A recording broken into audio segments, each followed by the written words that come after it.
جب اللہ نے حضرت آدم علیہ السلام، حضرت حوا، ابلیس، سانپ اور مور سبھی کو جنت سے زمین پر اتارا تو انہیں الگ الگ جگہ پر اتارا تھا۔ روایت میں ہے کہ حضرت آدم علیہ السلام سران دیپ میں، حضرت حوا جدہ میں، شیطان سیستان میں، سانپ اصفہان میں اور مور کابل میں اتارا گیا۔ اسی طرح ابلیس اور حضرت آدم علیہ السلام کی اولاد میں ہمیشہ ہمیشہ کے لیے دشمنی پیدا ہو گئی اور قیامت تک رہے گی۔ اس واقعے کے بعد حضرت آدم علیہ السلام نے 40 دن تک نہ کھانا کھایا نہ پانی پیا، حضرت حوا کی جدائی میں تڑپتے رہے، 300 سال تک روتے رہے اور توبہ اور استغفار کرتے رہے۔ پھر سب سے بڑے رحیم اللہ نے اپنی مہربانی سے حضرت آدم علیہ السلام کے دل میں یہ کچھ کلمے اتارے: اے ہمارے رب، ہم نے آپ پر ظلم کیا ہے، اور اگر تو نے بخشا نہیں اور رحم نہ کیا تو ہم ضرور ہی گھاٹا اٹھانے والوں میں ہو جائیں گے۔ تیرے علاوہ کوئی عبادت کے لائق نہیں، تو پاک ہے ہر غلطی سے اور تیری ہر پہلو سے تعریف ہے۔ میں نے ایک خطا کی اور میں نے اپنے آپ پر ظلم کیا، تو مجھے معاف کر دے۔ ان کلموں کے پڑھنے کے بعد حضرت جبرائیل آئے اور گناہ کی معافی کی خوشخبری لائے۔ حضرت آدم علیہ السلام بہت خوش ہوئے۔ اس خوشی میں اللہ کا اشارہ پا کر انہوں نے چاند کی 14-15 تاریخوں کے روزے رکھے۔ ان روزوں سے ان کے قلب یعنی دل کو اطمینان ہوا اور جسم کو راحت ملی۔ اس دعا اور روزوں کی اس برکت کی وجہ سے کہا جاتا ہے کہ حضرت آدم علیہ السلام کی اولاد میں سے جو بھی اس دعا کو پڑھے گا اور ان 3 روزوں کی ہر مہینے میں عادت رکھے گا تو اس کے گناہ معاف ہو جائیں گے اور اس کا دل جو گناہوں کی مصیبت میں سیاہ اور کالا ہو گیا ہے وہ صاف ہو جائے گا اور روشن ہو جائے گا۔ اس کے بعد حضرت آدم علیہ السلام کو حکم ہوا کہ خانہ کعبہ کی بنیاد رکھیں۔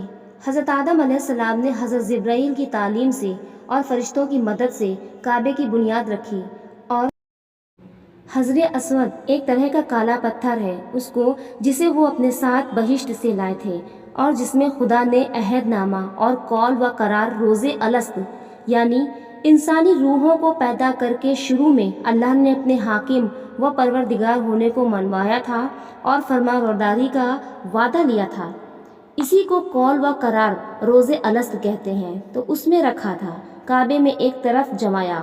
کعبہ تیار ہونے کے بعد حضرت جبرائیل نے حج اور طواف کے طریقے بتائے۔ حضرت آدم علیہ السلام ان سب سے چھٹی پا کر حضرت جبرائیل کے کہنے سے عرفات پہاڑ پر چڑھے۔ حضرت حوا بھی حضرت آدم علیہ السلام کے لیے پریشان تھی، گھومتی پھرتی وہ عرفات پہنچی۔ دھوپ اور گرمی سے ان کا رنگ بھی بدل گیا تھا، دونوں ایک دوسرے کو پہچان نہیں سکے۔ حضرت جبرائیل نے ایک دوسرے کو پہچانوایا، دونوں کا ملنا ہوا، پھر دونوں اللہ کی مرضی کے مطابق ساران دیپ کو آئے۔ حضرت جبرائیل نے گیہوں اور لکڑی پہنچائی، کھیتی کرنا سکھایا، 2 بیل بھیجے اور دونوں محنت مشقت اور سکون کے ساتھ زندگی گزارنے لگے۔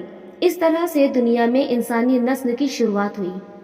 اس طرح دونوں سے مل کر انسانی نسل کا سلسلہ شروع ہوا۔ حضرت آدم علیہ السلام کی شریعت میں یہ قانون بھی مقرر تھا کہ ایک پیٹ کی بیٹی اور دوسرے پیٹ کا بیٹا آپس میں شادی کراتے۔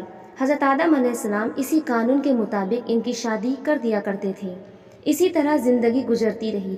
جب حضرت آدم علیہ السلام 960 سال کے ہو گئے اور حضرت جبرائیل روح قبض کرنے آئے تو حضرت آدم علیہ السلام نے فرمایا کہ ابھی تو عمر کے 40 سال باقی ہیں، تو حضرت جبرائیل نے یاد دلایا کہ یہ 40 سال تو آپ نے میثاق یعنی وعدے کے دن حضرت داؤد علیہ السلام کو دے دیے تھے۔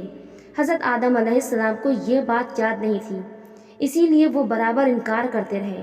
اللہ نے ان کی بات مان تو لی، لیکن آئندہ کے لیے یہ حکم ہو گیا کہ ہر معاملے کو گواہوں کے ساتھ لکھ لیا کرو تاکہ کوئی انکار نہ کر سکے۔ 40 سال اور گزرنے کے بعد حضرت آدم علیہ السلام جب بیمار ہوئے تو ان کو جنت کے میوے کھانے کی خواہش ہوئی۔ اولاد سے کہا کہ وہ اسے حاصل کریں۔ جب باہر آئے تو دیکھا کہ حضرت جبرائیل اور کئی فرشتے کفن اور خوشبو جنت سے لے کر چلے آ رہے تھے۔